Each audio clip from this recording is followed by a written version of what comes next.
Hey, c'est Clémentine et Lise, Coach Mindset et Coach Business, les hôtes du podcast de la loose. Si toi aussi t'en as marre de voir que des success stories sur Instagram sans jamais aucune ombre au tableau, c'est le podcast qu'il te faut. L'objectif ici, c'est de dédramatiser, désacraliser et relativiser les échecs pour enfin se lâcher la grappe. À travers des échanges sans langue de bois, on va te partager les galères des entrepreneurs comme toi et moi. Retrouve-nous tous les mardis pour un nouvel épisode et découvrir la vraie vie des entrepreneurs. Alors, prêt à kiffer l'échec ? Aujourd'hui, au micro du podcast de la loose, nous recevons Pauline Mielzarek. Pauline est consultante en marketing. Elle aide les solopreneuses à transformer leur voix, leurs idées, leur personnalité en une stratégie marketing qui attire, engage et convertit. Et tout ça avec éthique et simplicité. Bonjour Pauline, comment vas-tu ? Bonjour, ça va bien et vous ? Je suis trop contente de vous retrouver. Bon, on est contente de te recevoir. Yes. Et du coup, on va faire un petit jeu parce que, alors, si t'as déjà écouté les épisodes, tu sais qu'on fait un petit jeu, mais sauf que là, on l'a changé. Donc, si t'étais prête à affronter le ni oui ni non, et ben, c'est dommage. Ah. Donc, on va te poser des petites questions. Tu réponds ce que tu veux, un peu du tac au tac, et tu peux justifier un petit peu si t'en as envie. Et puis tu verras, est-ce que tu es prête ? Très prête. Alors, qui est la personne qui t'inspire le plus et pourquoi ? Elle est deep, la première question. Moi, à cette question, j'ai toujours répondu mon père. Parce que mon père, pour le coup, lui, faisait un métier qu'il n'aimait pas du tout parce qu'il n'avait pas eu le choix dans sa vie pour subvenir aux besoins de sa famille. Et je ressemble beaucoup à mon père, bon, sauf que moi, j'ai choisi un métier que j'aime. Mais on a le même humour et tout, donc c'est mon père. Ok, j'adore, trop mims. Quel est le mantra ou la citation qui t'accompagne en ce moment ? Il y en a une qui revient souvent, c'est pas un mantra ou une citation, mais c'est un truc que j'ai découvert au Québec, une de mes copines me disait tout le temps, c'est t'es belle, t'es forte, t'es capable. Et je trouve que quand t'es un peu en down, parce que quand on va parler de cet épisode, on va parler un peu de sujets un peu down, pas trop cool, eh ben c'est une citation qui rebooste bien, quoi. J'adore. Et puis on l'imagine tous et toutes avec l'accent québécois et du coup tout de suite ça prend une autre ampleur, je trouve. J'ai pas fait l'affront de le faire. Ouais, mais tu vois, on l'a tous, on se projette et du coup c'est vraiment stylé. Trop bien. En un mot, si je te dis échec, tu me réponds Apprentissage, ok, trop bien. tac au tac. Ouais, mais c'est bien, c'est ce qu'on veut, c'est top. Je dirais stressée, mais bon, est-ce que c'est en ce moment? Je suis toujours un peu stressée, mais en ce moment, ouais, plein de choses à gérer, donc un peu de stress. Ok, ouais, plein de choses qui se mélangent. Ok, très bien. Le pire conseil qu'on m'ait donné, c'est monte le prix de ton offre, elle est pas assez chère, alors que déjà le prix où je l'avais mis, j'étais pas à l'aise avec. Du coup, elle s'est jamais vendue, mais on en reparlera. J'adore, trop bien. Et est-ce que tu peux nous dire un truc que personne ne sait sur toi ? Pas forcément business, hein, un petite anecdote, même un truc complètement con qui te passe par la tête, que personne ne sait sur toi. Je suis passée par toutes les couleurs de cheveux. J'ai fait du blond, très blond, j'ai fait du rouge, j'ai fait du auburn, j'ai tout fait. On veut des preuves. Je vous les enverrai. On veut les photos, bah ouais, maintenant on veut voir. Hein. Ok, trop bien, j'adore. Merci pour ces réponses. Avec plaisir. En plus, j'ai eu la petite surprise parce que je m'attendais aux autres questions, donc j'aime bien. Bon, on est en train de tester là sur les nouveaux épisodes de la saison 2. On s'est dit on va changer un petit peu pour pas que ce soit trop rébarbatif non plus. Donc trop chouette. Bah, elles sont très cool. Merci. Donc du coup, nous, si on t'a invité derrière notre micro, c'est pour nous parler d'une période de ta vie pas si lointaine que ça au final, durant laquelle tu as ressenti un ras-le-bol général, on va dire, concernant ton activité. Tu n'y trouvais plus de plaisir, tu étais vraiment rentré dans une espèce de routine à répéter des tâches en mode pilote automatique, etc. Donc avant de plonger au cœur de ton histoire, est-ce que tu peux nous redonner un peu de contexte ? Voilà, comment tu en es arrivé là, hein, tout simplement. Ouais, alors je pense que l'origine, c'est tout début 2024. Dans ma vie perso, j'ai eu un événement très compliqué à gérer. Et le truc, c'est que je pense que j'ai pas pris le temps de bien le process, de faire une pause, etc. Et que je suis plutôt du genre à foncer tête baissée, à continuer. Et donc, j'ai continué comme ça, sur tout 2024, en voyant que je mettais toujours autant, voire plus d'efforts dans ce que je faisais, et que j'avais les mêmes, voire moins de résultats, des fois, et que ça je rentrais dans un cercle vicieux pas bon. Je faisais toujours plus d'efforts et j'avais toujours moins de résultats et c'était très compliqué. Et 2025, du coup, début 2025, en voyant ça et en voyant que ça continuait, en fait, j'ai eu un ras-le-bol, justement, de me dire que tu sais que tu fais tout bien parce que voilà, moi personnellement, je connais le marketing, donc je sais que voilà, je coche les cases, etc. Je fais les choses, on va dire, dans les règles. En plus, j'ai toujours eu ce côté très bon élève. Clémentine me confirmera. Mais j'ai toujours eu ce côté très bon élève de je connais mon métier, je sais ce qu'il faut faire, je l'ai fait bien dans les clous, etc. Je coche toutes les cases. Et malgré ça, il n'y a pas ce côté de impalpable en fait des résultats que tu peux pas prévoir. Et du coup, ça tombe pas. Et du coup, j'ai eu ce côté vraiment ras-le-bol à me dire en fait, j'en ai marre de faire tout le temps plein de trucs, de faire les choses bien et de voir que ça prend pas, quoi. Déjà, je veux juste dire merci. Merci de le dire clairement, que des fois, on a beau cocher toutes les cases, que ça fonctionne pas forcément, et c'est ok d'en avoir marre, et je pense qu'il y a beaucoup de gens, d'auditeurs, d'auditrices, qui vont se reconnaître dans ton discours, donc merci beaucoup d'aborder ce sujet-là en tout cas. Mais avec plaisir. Et après, j'expliquerai pourquoi ça marchait. Je sais pas, mais je veux pas faire trop long, mais il y a plein de raisons qui peuvent l'expliquer vraiment. Et c'est pas parce qu'on fait enfin, en entrepreneuriat, on n'est pas payé au bon point, en fait. C'est pas comme à l'école où, ouais, tu fais ton travail, t'as un 20 sur 20, t'es content. L'entrepreneuriat, ça fonctionne pas comme ça, malheureusement. C'est d'ailleurs ce qui est très frustrant pour les petites filles sages, bonnes élèves, parce que tu te dis comment ça, j'ai pas la reconnaissance, j'ai pas la récompense, enfin j'ai pas de quoi jauger ma réussite ou qu'est-ce que je dois améliorer, etc. C'est pas aussi flagrant effectivement qu'une note en classe. C'est un Exactement. petit peu frustrant effectivement. Ok, et justement ça s'est installé comment cette perte un peu, enfin cette frustration là, t'es senti comment? Ça a duré combien de temps? Enfin il se passait quoi dans ta tête? Dans ma tête, en fait, c'était vraiment... J'étais saoulée et du coup, comment dire? J'en avais marre de tout et du coup, je accordais plus d'importance, à ce que je faisais. En fait, j'avais tendance à, avoir un projet, style une nouvelle offre, un lancement et cetera, et une fois que c'était terminé, à passer au projet d'après et cetera, à toujours répéter ce processus-là. Et en fait, j'étais toujours dans ça parce que c'était mon habitude et c'était le cercle vicieux dans lequel je m'étais entraînée. Mais je le faisais sans plus aucune envie, donc ce qui est dommage, surtout que je parle tout le temps de plaisir pour mes clientes et pour celles qui me suivent sur les réseaux sociaux. Je dis tout le temps que c'est la pierre angulaire d'un business qui fonctionne, quoi.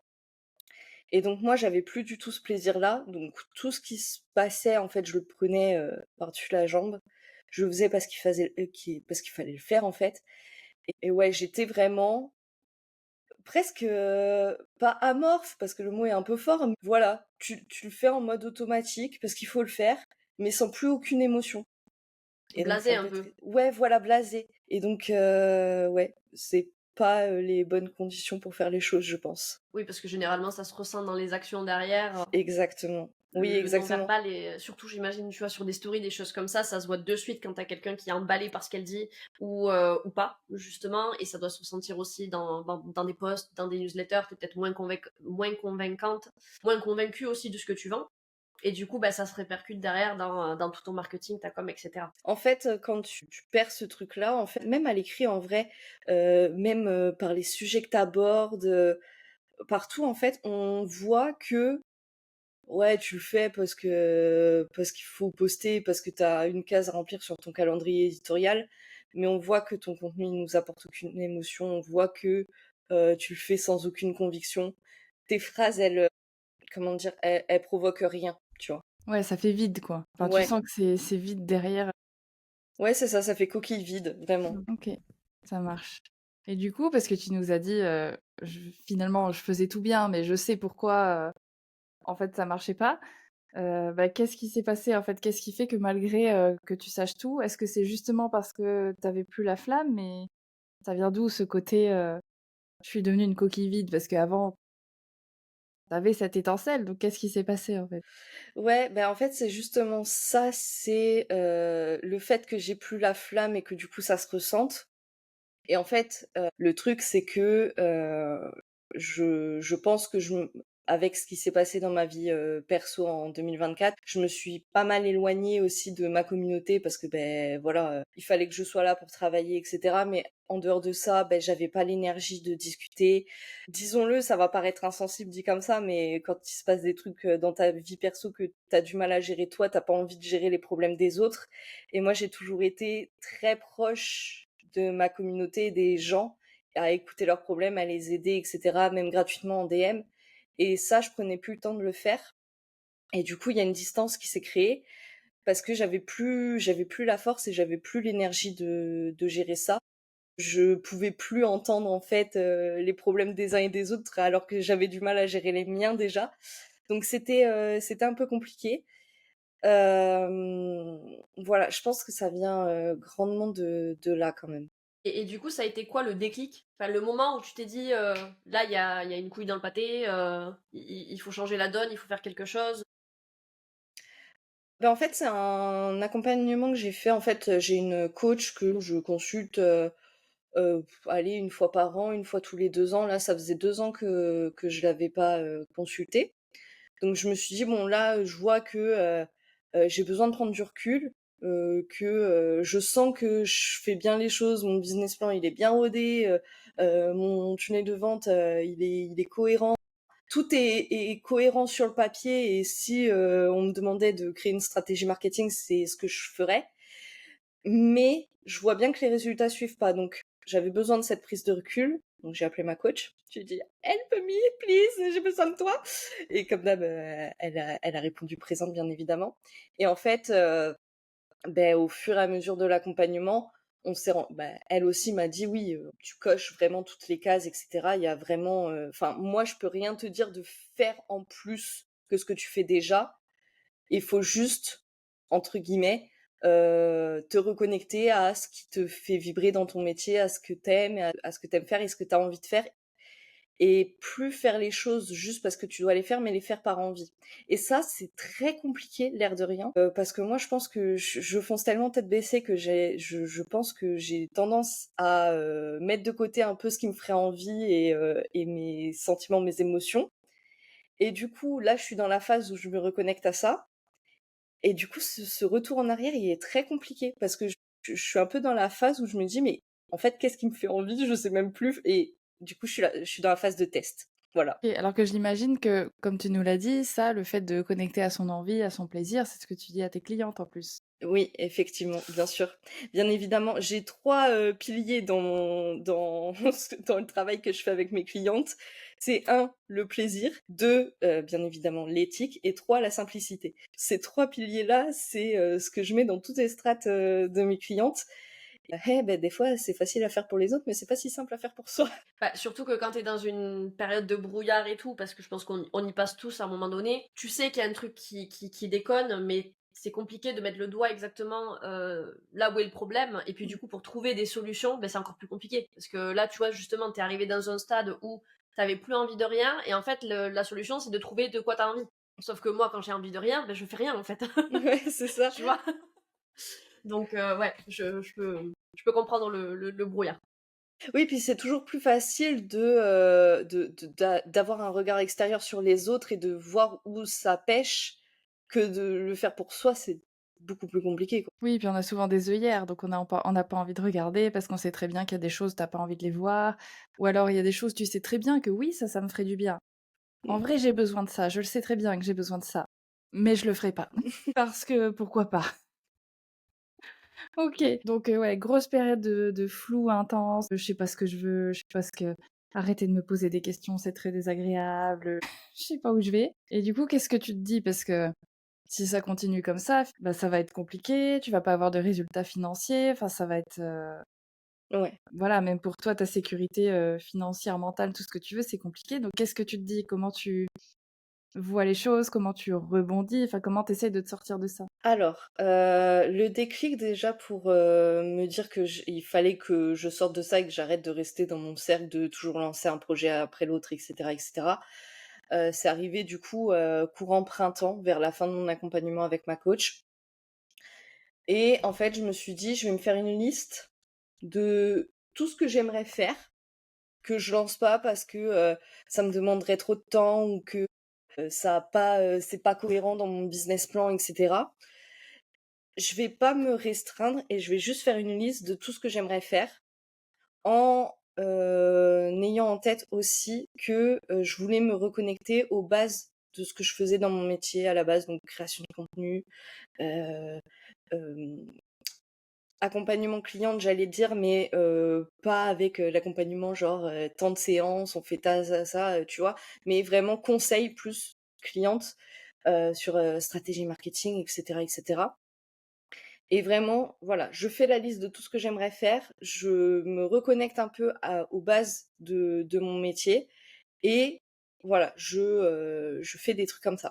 Finalement, la vie a fait que, je n'ai pas eu l'occasion de lancer tout ça parce que j'ai eu d'autres, projets entre-temps. Mais à la base, l'idée, c'était ça, c'était de me reconnecter à ce que je faisais au début parce que, ça fait, plus de 4 ans maintenant que je suis lancée, donc j'avais un peu perdu cette flamme justement du début et voilà, c'était me reconnecter à tout ça, à ce qui faisait que je m'étais lancée et que j'aimais mon métier, quoi. Et d'un point de vue très pratico-pratique vis-à-vis de ton activité, parce que du coup, cette période de flou, de flottement, de brouillard mental, et puis le temps que tu mettes en place des actions, peu importe l'action en elle-même, hein, mais voilà. Comment ça s'est traduit d'un point de vue business? Est-ce que tu as continué à avoir des clientes? Est-ce que tu avais encore assez d'énergie pour faire ça? Ou est-ce que tu as tout stoppé, le temps de tout remettre un peu en place? Comment tu l'as géré? Non, j'avais encore, des clientes, j'ai jamais rien, stoppé, officiellement. Après forcément, il y a des trucs dont je parlais moins, en fonction de mes envies et cetera. Mais non, après, voilà, j'ai toujours continué à, voilà, à cocher les cases, et cetera. Donc là-dessus, non, j'ai rien arrêté officiellement. Et du coup, tu nous dis que les projets, alors tu as commencé à réfléchir à tout ça et cetera, mais finalement les projets ont changé. Qu'est-ce qui s'est passé? Qu'est-ce que la vie a mis sur ton chemin pour, redresser la barre? En fait, j'ai pris une mission qui n'a à la base rien à voir avec ce que je fais.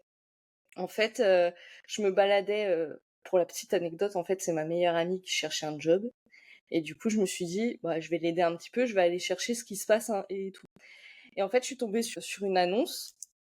Après pareil, moi aussi, je regardais aussi de temps en temps, ouais, parce que bon, après, dans ma région, il y a jamais rien de fou, sur mon métier. Mais je me suis dit: «Oh bah tiens, je vais aller voir ce qui se passe, peut-être, même en freelance, en télétravail et cetera». Voir ce qui se passe un petit peu. Toujours dans cette optique aussi de me reconnecter à ce que j'aime faire. Je me dis: «Peut-être que prendre un petit peu de distance, avec, mon business, ça me ferait du bien». Donc bref, je me retrouve sur ces offres-là à regarder un petit peu ce qui se passe. Et en fait, je tombe sur une offre, pour, devenir sales, donc en gros, conseiller commercial, au téléphone et cetera. En gros, c'est faire des appels découvertes toute la journée. Moi, j'adore faire des appels découvertes. Je tombe sur l'annonce, qui me plaît beaucoup et il y a une phrase qui m'a fait tilter, c'est, «Tu aimes écouter, presque autant que tu aimes parler». Donc voilà, c'est vraiment moi comment je vois la vente et vraiment, écouter avant de parler et donc je postule en mettant en avant justement mon côté, vente éthique et cetera et finalement bon, je vous passe tout le process mais j'ai été prise. Donc forcément, ça m'a pris pas mal de temps là cet été.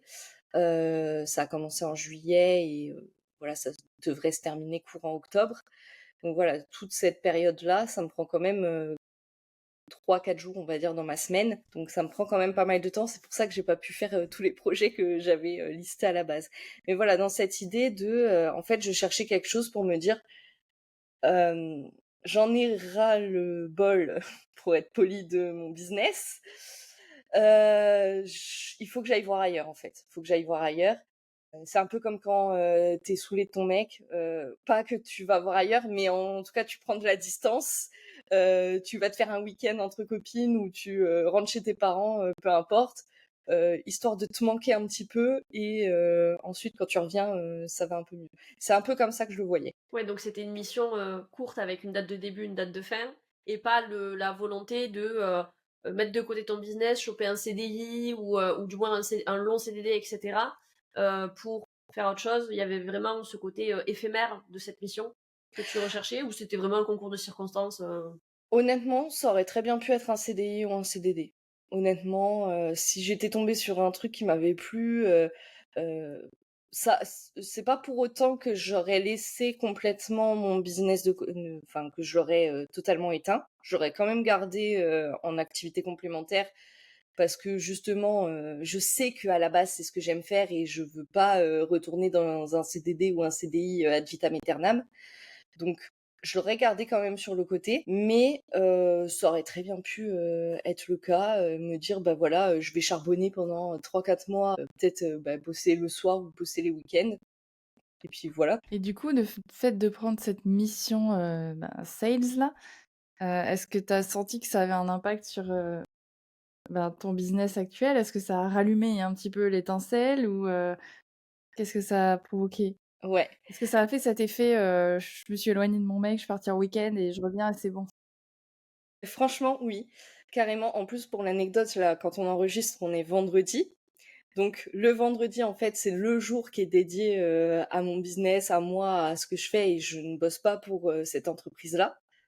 Et donc en fait, aujourd'hui, maintenant, je suis trop contente d'arriver au vendredi dans ma semaine. Le jeudi soir, je me dis: «Je suis trop contente». Pas parce que j'aime pas ce que je fais sur mon autre mission, parce qu'au contraire, j'adore faire ça, j'adore parler avec des gens au téléphone, connaître leur vie et tout, leur proposer les solutions qui leur vont et tout, Moi, l'appel découverte et la vente, j'ai appris à aimer ça avec l'entrepreneuriat parce que j'ai appris à le faire d'une manière qui me ressemble et que j'aime. Mais, le fait est que je suis contente d'avoir ces 2 activités-là, cette activité donc de ma mission de sales qui me permet voilà de rencontrer des gens, de discuter, de faire de la vente pure et dure et le côté mon business où je peux exprimer ma créativité, faire les choses que j'aime, créer du contenu, avoir des idées, enregistrer des épisodes de podcast, ce genre de choses et du coup maintenant, le vendredi, je suis trop contente de retrouver mon business pour moi toute seule, de me mettre avec, Spotify, ma playlist et de bosser sur,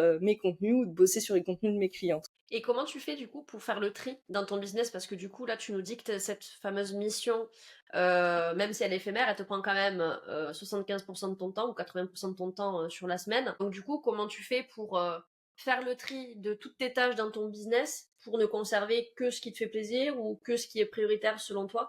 Qu'est-ce que tu as mis en place à ce niveau-là? Alors, déjà, j'ai beaucoup réorganisé ma façon de créer du contenu pour que ça me prenne beaucoup moins de temps. J'ai aussi, vite fait, réduit, par exemple sur Insta, je suis passée de 4 posts à 3 posts par semaine, dont un post qui est juste, un post pour annoncer mon épisode de podcast de la semaine, donc c'est un post qui est très facile à faire.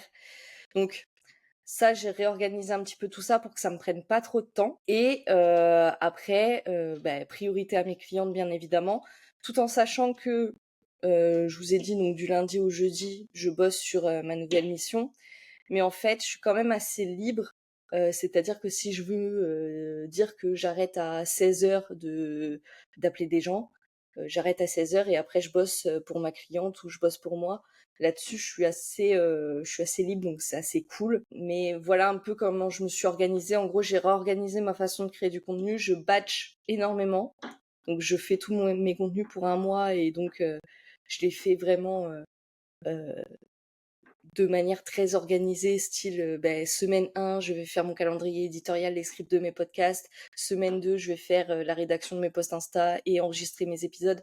Voilà, que des trucs comme ça, pour que ça soit beaucoup plus simple et beaucoup plus fluide et que, je perde pas de temps, à faire des choses, inintéressantes et en fait, c'est en faisant ça que je me suis rendu compte qu'avant je perdais énormément de temps à créer du contenu. Je sais pas ce que je faisais honnêtement quand je créais du contenu à l'époque, mais je perdais énormément de temps parce que, ce que je fais là en une journée, autant ça pouvait me prendre une journée et demie, avant quoi. C'était un truc de fou. C'est une loi de productivité, j'ai plus le nom du type qui a dit ça, mais c'est le même principe que quand tu te réveilles le matin et que t'es à la bourre, que t'as loupé ton réveil, tu vois, bah tu vas te préparer beaucoup plus rapidement que si t'avais mis ton réveil 1 heure plus tôt en fait. C'est quand t'es un Mmh. peu plus dans l'urgence des choses, t'es beaucoup plus efficace, beaucoup plus productif, et après il faut aimer, entre guillemets, être sous pression quelque part, mais moi je sais que ça marche très bien avec moi, le travail en urgence, je suis beaucoup plus efficace que si tu me dis, oh vas-y, j'ai un truc à faire pour dans 2 mois, ok,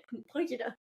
C'était une de mes profs en master qui avait dit les communicants, ils travaillent bien que sous pression. Parce qu'elle nous donnait toujours les devoirs une semaine sur l'autre. Peut-être. Est-ce que vous, communicants, est-ce que vous avez l'impression de bosser bien sous l'urgence? Ouais, je sais pas. Moi, j'ai pas l'impression d'être sous bon, je prends mon temps. En fait, c'est ça le truc, c'est je prends le temps qui m'est attribué. Donc ce sera fait en temps et en heure. Ça sera pas sous l'urgence, c'est pas genre la veille pour le lendemain, mais ça sera fait en temps et en heure. Ça sera pas fait en avance. Généralement, j'avoue, ça sera rarement fait en avance, mais ça sera, le timing sera respecté. Moi, ça sera fait en avance. Oui, après, c'est chacun voit midi à sa porte. De toute façon, l'organisation, la Oui, productivité, c'est propre à chacun. Donc, Ouais, c'est personnel. Hein. Mm. C'est ouais, c'est compliqué. Même des fois, on a des clientes qui nous demandent comment tu t'organises pour ta création de contenu. Mais en vrai, il n'y a pas de réponse universelle, quoi. Faut tester. Moi, j'ai testé plein de systèmes d'organisation différents. Avant, je faisais toute ma création de contenu tous les lundis de chaque semaine. Maintenant, je fais plus ça, quoi. Tout simplement. Puis il y a des périodes aussi dans la vie. Oui. Et puis des fois, tu fais une organisation qui te va bien et 2 semaines après, ça te saoule. Oui, sur le papier, ça avait l'air cool et en fait, tu te rends compte que c'est pas du tout approprié, Ouais, à ton rythme et tout. Et tu fais: «Bon, c'est bah, on va ça. changer, on va trouver autre chose». Exactement. OK, donc en soi, là, tu as la mission, donc jusqu'à octobre, tu nous as dit. Ouais. Donc après, tu auras plus cette mission-là, donc tu auras plus que ton business ou il y aura autre chose? Parce que je me dis, est-ce que si tu replonges que dans ton business, est-ce que ça va pas refaire la même chose de, ben, j'ai la flamme 5 minutes et ça va se rééteindre? Ou est-ce que tu as l'impression que ça a changé quelque chose, des perspectives et tu te dis: «Ah, en fait, si j'ai perdu la flamme, c'est parce que il manquait ça ou alors j'avais pas». Qu'est-ce que ça change en fait d'avoir pris cette mission et qu'est-ce que ça change pour le futur finalement? Alors déjà, non, je vais pas avoir que mon business parce qu'à partir de septembre, je reprends aussi les cours à l'université. Donc je donne des cours à l'université.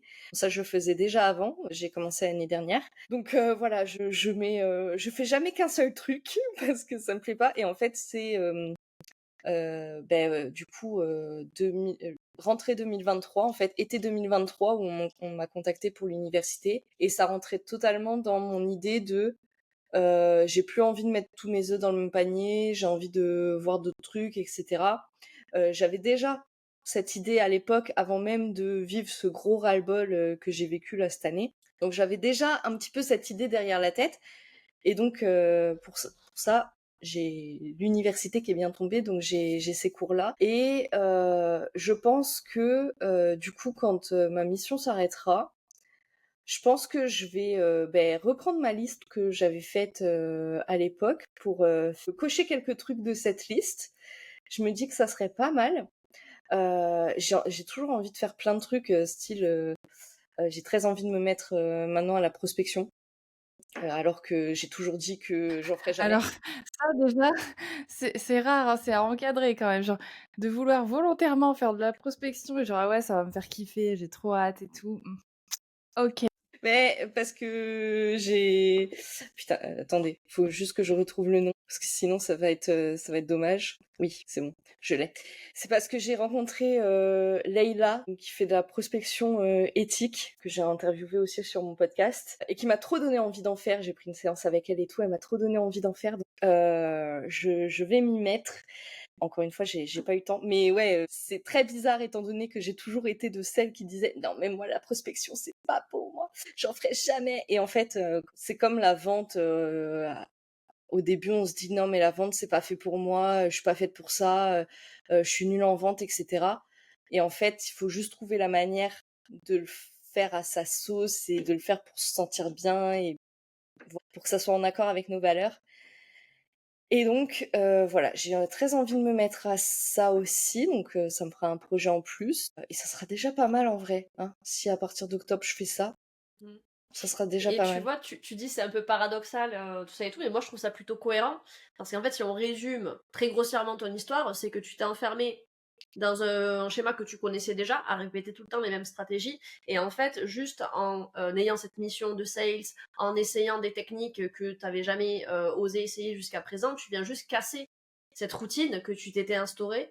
Et c'est ce qui, aussi permet déjà de ouvrir tes chakras, voir les choses différemment, voir qu'on n'est pas obligé de créer que du contenu pour trouver des clients, qu'il y a plein d'autres solutions pour avancer. Et puis derrière, ça peut aussi développer ta créativité, ça peut te permettre de tester des choses, de voir ce qui te plaît, ce qui te plaît pas, et de rallumer justement la fameuse flamme qui s'était un petit peu éteinte entre-temps. Ouais, totalement. T'as totalement raison. Bah ouais, parce qu'au final, on entend toujours en plus tout ce qui est j'ai peur de retourner au salariat, tu vois, ça c'est terrifiant, j'ai peur de prendre une mission, je vais me perdre ou c'est un échec et tout. Et en fait, de ce qu'on entend, non seulement là, c'est pas un échec, je veux dire, c'est pas du salariat pur et dur, mais en plus, au contraire, ça vient stimuler mon activité, ça vient stimuler, ça me donne encore plus envie. Euh, je retrouve le goût à mon business. Peut-être tu es un peu plus stable aussi dans ta tête, tu as une stabilité qui permet aussi peut-être de te sentir même avec plus de ressources derrière pour faire développer ton business. Donc je trouve ça super intéressant en fait que, enfin comme vous l'avez dit, en fait il suffit de rebondir, enfin de choper les opportunités, de les prendre comme des trucs où tu vas rebondir et ça va venir servir ton business plutôt que de dire ah bah forcément il est enterré si je prends une mission, si je fais un truc qui n'a rien à voir en plus avec ce que je faisais à la base. Donc c'est très intéressant. Ouais, franchement, merci d'en parler parce que c'est important à aborder aussi ce sujet-là pour les personnes qui nous écouteront. On a souvent, enfin, je trouve que les dernières années, ça s'est un petit peu amélioré de ce côté-là, mais on a encore un peu cette tendance à croire que quand tu te lances dans l'entrepreneuriat, tu dois avoir ton business et uniquement ton business. Et que si tu veux aller chercher ailleurs, c'est que soit ta boîte, elle te rapporte pas assez, soit parce que t'aimes pas ce que tu fais, soit parce que c'est pas vraiment ce pourquoi tu t'es faite, quoi. Alors que en fait, ben non, on est des êtres humains complexes et sensibles, et que ben des fois, on a envie d'aller voir ailleurs et on a le droit et on peut aller tester des choses. Et ça veut pas dire qu'on doit tout abandonner pour autant. Et je trouve qu'on arrive de plus en plus, et c'est trop bien, dans ce truc de ok, faut pas mettre tous ses œufs dans le même panier. Et donc c'est bien d'avoir aussi des à côté. Par exemple, je sais pas moi, quelqu'un qui fait du coaching, pourrait aussi avoir, je sais pas, une entreprise avec laquelle elle travaille, où elle va assez régulièrement rencontrer les employés, faire du coaching d'entreprise, je sais pas, peu importe. Mais c'est bien de se dire, ok, en fait, on a trop glorifié l'entrepreneuriat, l'infoprenariat en mode, oui, tu commences, tu fais de la prestation de service, ensuite tu fais du coaching, ensuite tu vends des formations, etc. Et il y a que ce chemin-là. Alors que, en vrai, non, il y a autant de chemins qu'il y a d'entrepreneuses, qu'il y a d'êtres humains. Et en fait, il n'y a pas d'échec, c'est toi, tu fais ce que tu veux et t'as pas à suivre un chemin préétabli. Enfin, je veux dire, on s'est lancé quand même dans l'entrepreneuriat pour la majorité, pour être libre, c'est pas pour qu'on nous dise exactement ce qu'on doit faire une fois qu'on y est, quoi. Ouais, et ce qui est intéressant aussi, c'est dans un épisode de la saison précédente, on a eu le plaisir d'accueillir Elsa qui, elle, était retournée au salariat parce que soucis financiers avec sa boîte, etc. Elle avait plus vraiment d'autre choix, fallait qu'elle bouffe, donc du coup, elle avait pris la décision de revenir au salariat. Et finalement, avec du recul, elle nous avait dit que ça a été la meilleure décision de sa vie parce que ça lui apportait une certaine sécurité, tout ça et tout. Donc ça, c'est une solution possible. Et ce que j'aime bien dans ton parcours, c'est que toi, tu montres que le fait de trouver du taf à côté, que ce soit un CDI, enfin, on s'en fout du contrat en lui-même, mais juste le fait de trouver pendant quelques mois une alternative pour te permettre de te libérer cette charge mentale, de te sortir de ta routine, etc., c'est aussi une possibilité. Oui. C'est-à-dire que c'est pas soit tu fais que de l'entrepreneuriat, quitte à te cramer et finir en burn-out, soit tu plantes ta boîte et du coup tu es obligé de repartir sur le salariat. Non, il y a aussi un entre-deux qui existe et tu en es la preuve. Et je te rejoins aussi sur le côté où on est en train de plus parler de ce côté un peu multipote, où on a envie de faire pas mal d'activités différentes.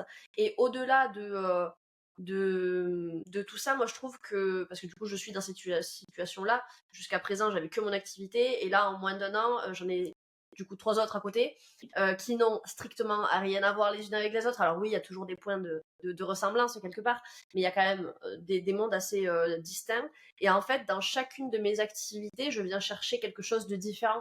C'est-à-dire que là, avec le podcast, typiquement, on est sur une activité purement plaisir, kiff, donc il n'y a pas d'enjeu de rémunération, il n'y a pas d'enjeu de monétisation. On le fait vraiment parce que ça nous tient à cœur. Et typiquement, à travers le podcast, moi, je vais chercher un certain kiff au quotidien, tu vois, parce que j'adore discuter, j'adore échanger, j'apprends plein de choses, etc. Ça vient me nourrir.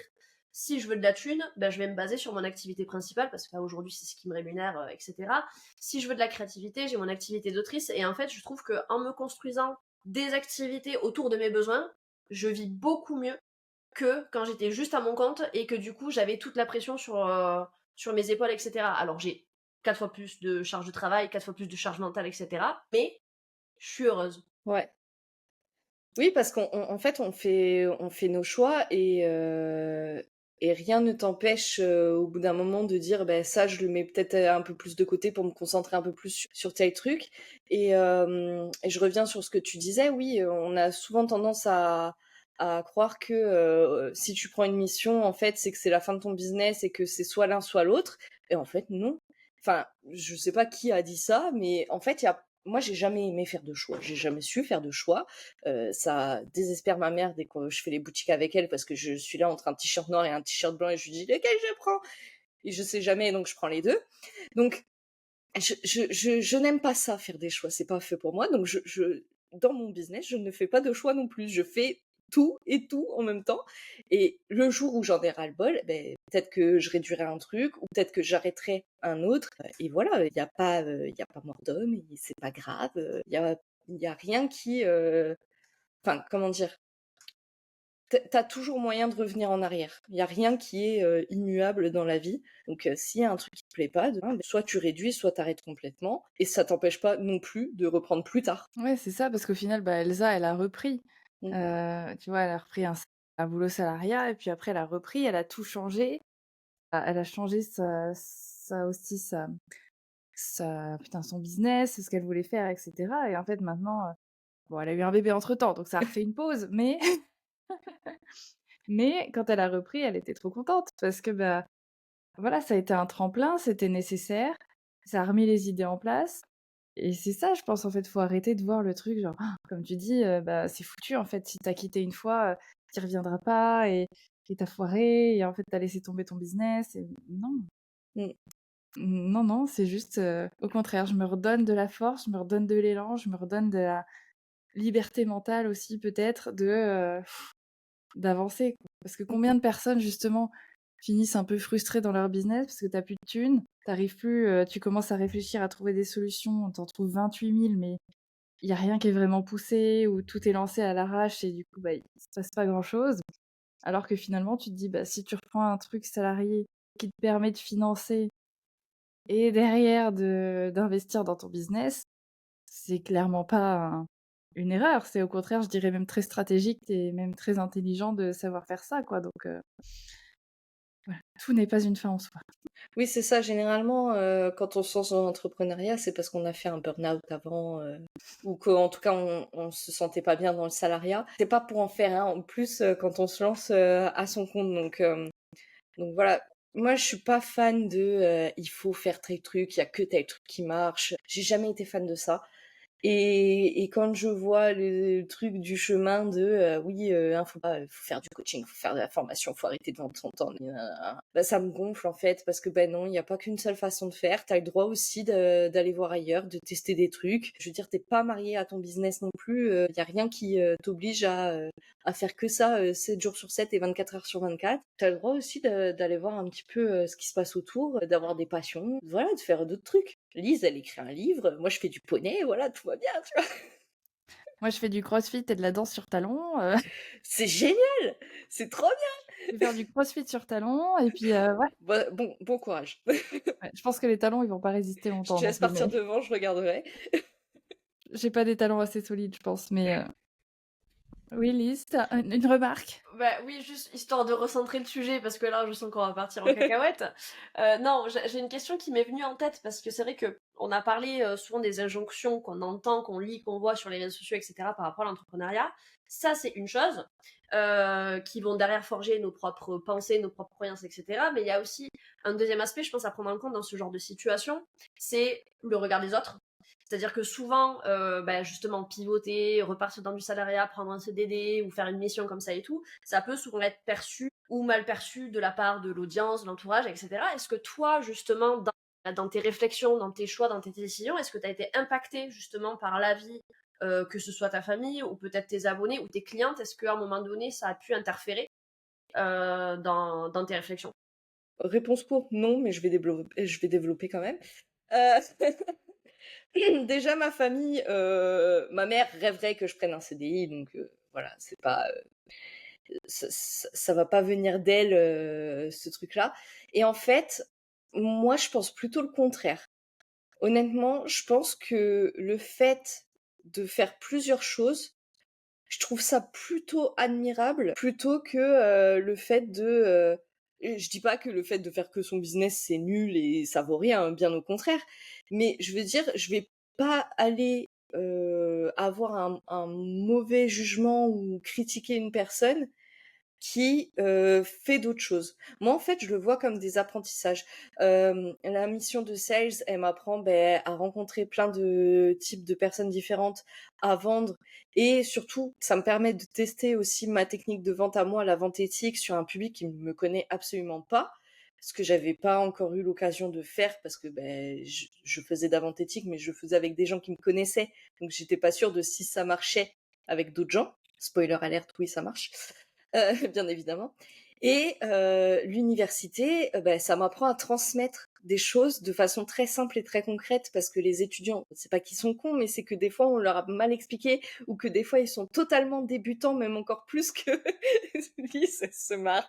Il se dit Oui, je me marre parce que moi aussi j'étais prof en IUT et je me suis fait cette réflexion-là. Alors à tous les étudiants qui nous écoutent, spécialement ceux de Pauline ou mes anciens élèves à moi, on vous aime. Merci. oui, pas tous, mais oui. Moi oui, je vous aime tous. Je rigole. Non, je les aime bien, ils me payent des cafés. Non, mais ils sont sympas les miens. Ça sera café vanille pour la rentrée, s'il vous plaît. Qu'est-ce que je disais? Non, oui, l'université, ça m'apprend à transmettre, mon savoir et mes compétences de manière très simple et très concrète. La simplicité, on y revient encore une fois, parce que, c'est un public qui est totalement différent. Quelqu'un qui se lance dans l'entrepreneuriat et qui arrive, chez moi, généralement, il a déjà, regardé, des articles de blog, d'autres comptes Insta, donc il connaît un peu, les trucs, je sais pas moi, de copywriting, de création de contenu, etc., etc. Les étudiants, ils y connaissent rien, donc il faut vraiment revenir à la base des bases. Et ça, c'est trop cool aussi. Donc, pour revenir, et boucler la boucle, pour moi, le fait de faire plein de trucs, déjà, c'est sûr que ça t'apprend, des choses que tu pourrais pas forcément apprendre, ou pas apprendre aussi vite avec juste une activité. Et pour moi, c'est plus, valorisant que, un regard, mauvais extérieur. Et honnêtement, je pense pas que mon audience ait un mauvais regard là-dessus. Mes clientes, c'est sûr que non, j'en ai parlé avec elles et elles disaient: «Ah, c'est trop bien, ça a l'air trop cool et tout». Et mon audience, je ne pense pas, parce que quand j'en parle, je suis trop contente. Je dis: «Ah, j'ai fait une vente, je me suis rendu compte que la vente, ça marchait trop bien et tout. La vente éthique, ça marchait trop bien, même avec des gens qui me connaissent pas». Et je trouve que du coup, ça participe plutôt à ma preuve sociale qu'autre chose, en vrai. Je réfléchis plutôt comme ça. Ouais, en fait, ça vient prouver encore plus, d'autant plus que c'est un domaine que tu gères pas d'habitude, c'est une Mmh. nouvelle expérience, c'est de la vente, mais dans un domaine, voilà, que tu maîtrises pas, et pourtant ça fonctionne parce que ta manière de faire, ta méthode éthique en plus, fonctionne un peu finalement partout. C'est De ça. ce que je comprends, tu pourrais me vendre, voilà, un stylo ou une bagnole ou un service, et tu arriverais à le faire avec cette méthode-là parce que, bah, elle est bien foutue, en fait, tout simplement, et que tu le fais de manière où tu vas m'écouter et que tu vas savoir me dire si c'est le stylo dont j'ai besoin, ou la bagnole, ou le service. Et moi, je trouve que oui, c'est une super preuve sociale, c'est encore mieux parce que ça montre que ça marche partout et que ça s'adapte partout, enfin quasiment partout évidemment. J'imagine qu'il y a peut-être des moments où ça coincera, mais non, c'est un bel exemple, je trouve. Bon, à condition que tu aies besoin de ce stylo ou de cette bagnole, parce que c'est la base de la vente éthique, bien évidemment. Mais oui, totalement. En fait, moi, je suis comme tout le monde, à la base, je suis dans la communication, je suis pas forcément dans la vente, je suis plutôt dans la stratégie marketing, positionnement client idéal, etc. Mais la vente pure et dure, comme tout le monde, quand je me suis lancée, je l'ai apprise, pas à mes dépens, mais sur le tas. J'ai appris en faisant des appels découvertes, en discutant avec les gens et en faisant des ventes, au fur et à mesure. Donc je me suis habituée comme ça, j'ai trouvé ma manière à faire à moi, qui est la vente éthique, humaine et conversationnelle. C'est ma façon à moi de faire, c'est ce que j'apprends maintenant à mes clientes et ça fonctionne pour moi. Après, peut-être que pour d'autres gens, ça fonctionnera pas, mais je suis convaincue que ça fonctionne pour tout le monde à partir du moment où on a un peu d'humanité en nous et qu'on a un peu d'empathie. Mais oui, du coup, oui, je le vois plutôt, comme une preuve sociale pour le coup, c'est clair. Bien, trop, trop bien. Du coup, est-ce que tu aurais voilà, un conseil à nous donner avec tout ça, avec cette perte de sens et puis finalement la flamme qui se rallume, ces nouvelles activités, etc. Est-ce que tu aurais un conseil pour nos auditeurs, auditrices, un truc à retenir de tout ça? Ah, mon conseil, ça serait d'aller voir ailleurs. Autant si vous êtes en couple, ça se fait pas trop, sauf si vous êtes en couple libre. Autant dans votre business, vous avez le droit, parce qu'encore une fois, vous n'êtes pas marié avec. Donc, allez voir ailleurs, allez tester des trucs. Et des fois, ça peut même être aussi con que d'aller balader son chien, d'aller faire une promenade en forêt, d'aller courir, de faire une activité manuelle, de peindre. Des fois, ça peut suffire. Moi, j'étais arrivée à un stade où ça suffisait plus. Je faisais tout ça et j'arrivais plus à m'aérer l'esprit et à mettre mon cerveau sur off. Donc, ça marchait plus. Mais des fois, vous allez avoir besoin d'aller voir d'autres choses, de prendre une autre mission à côté, de tester des trucs, même si vous avez dit ah non, je le ferai jamais, en fait, peut-être que si, vous devriez le faire, parce que peut-être que ça vous aiderait, et rien ne vous empêche après de faire machine arrière. Si ça fonctionne pas, de toute façon, il n'y a rien qui est.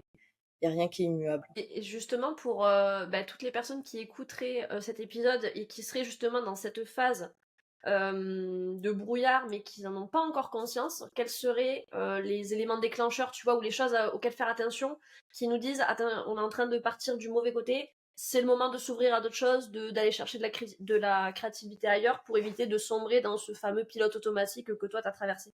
Déjà, si tu te lèves le matin et que quand tu vois ta to-do, tu as juste envie, c'est de souffler et d'aller te recoucher, c'est un mauvais signe.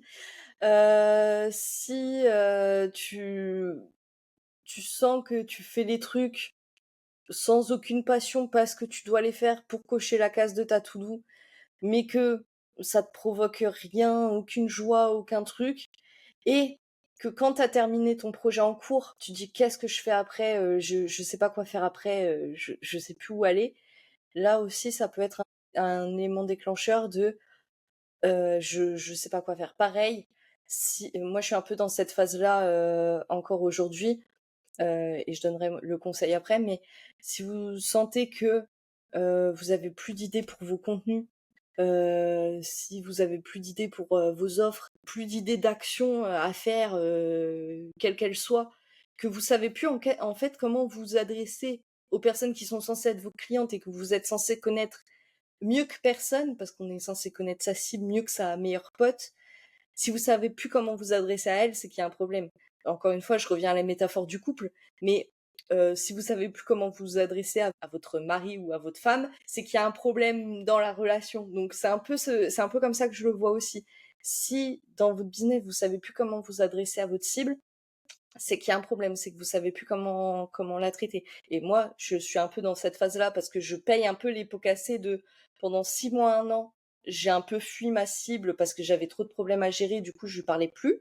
Donc je suis un peu carrément dans cette phase-là. Donc là, je vais reprendre une enquête toute bête, client idéal. On y revient toujours, mais en vrai, il n'y a pas de cheat code, hein, il faut passer par là. Donc faire une enquête client idéal, ça peut aussi beaucoup aider.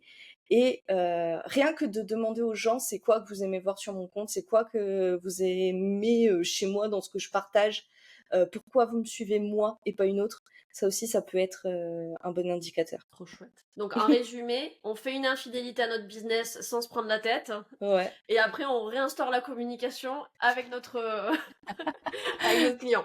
C'est ça. Les gens vont penser que je suis libertine, pas du tout. Mais je suis pas comme Mylène Farmer, mais c'est un peu l'idée. D'accord. Ouais, on n'essaye pas de communiquer d'abord. Non, d'abord l'infidélité, amusez-vous et puis vous verrez bien. Il n'y a pas vraiment d'ordre en vrai. Non, non, on peut faire les deux en même temps. On peut faire non, il n'y a pas vraiment Je te d'ordre en trompe vrai. et je communique en même temps. C'est ça. Alors, on Ça va fait partir des... en coaching love, là. Coaching de couple. Ouais, il y a des choses à dire, hein. Ton mec, Non, il va s'inquiéter, je pense. Ouf. Non, non, c'est pas grave, ça, il s'en remettra. Mais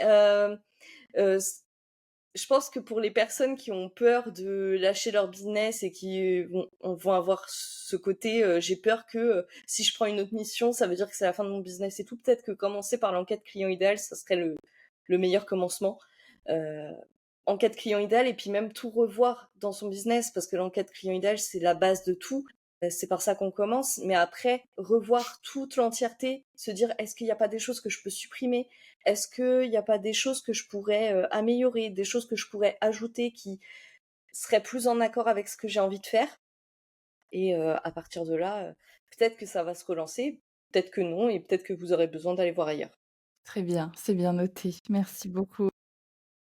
Avec plaisir. On te retrouve où, toi, sur les réseaux ou en podcast aussi? Oui, alors moi, sur Instagram, donc Pauline Mielza, où je partage plein de trucs, je fais des reels assez drôles de temps en temps. Donc voilà, c'est là où il faut me suivre pour avoir un peu toutes ces actus et tout, les contenus en global. J'ai le podcast aussi, un épisode par semaine qui s'appelle Podcast Marketing. Et l'idée, c'est d'expliquer le marketing simplement, avec des exemples concrets ou des retours d'expérience, donc seul ou avec des invités. Et eux. Et j'ai aussi la newsletter donc qui s'appelle Meuf, je t'ai pas dit, où là on alterne entre une stratégie VIP et un Real Talk business. Donc stratégie VIP, c'est un exercice très concret pour bosser sur son marketing. Et le Real Talk, c'est là où je vais parler un peu des choses qui m'énervent dans l'entrepreneuriat, des partages d'expériences, des inspirations, des réflexions personnelles, etc. Où vraiment, c'est plus un espace de discussion et de débat. Donc voilà, c'est un petit peu ça. Et c'est 2 mercredis par mois, du coup. Ok, trop bien. Bah, Trop merci chouette. beaucoup. On met tout ça en description. Et merci encore pour ce témoignage, Pauline. Mais avec plaisir, c'était vraiment trop cool. J'ai adoré faire cet épisode. C'est une bonne thérapie. Vous devriez le vendre, honnêtement. On y pense, on y pense. On est en train de faire un brevet et tout. Ouais, on a contacté l'assurance, la Sécu pour se faire rembourser les séances d'enregistrement. Bah, vous avez raison. C'est un bon business plan. J'aime beaucoup. Voilà, c'est Non, parti. vraiment, blague à part, merci beaucoup. J'ai adoré. C'était trop cool. Et puis, vous retrouver toutes les deux, c'est toujours très sympa. Donc merci pour l'invitation. Merci à toi. Si l'épisode t'a plu, partage-le à tes potes en galère et dis-nous qui tu aimerais découvrir sur ce podcast. Nous, on se retrouve la semaine prochaine. Et rappelle-toi, c'est pas parce que t'as la loose que t'auras pas de flouze. Hashtag drop the mic.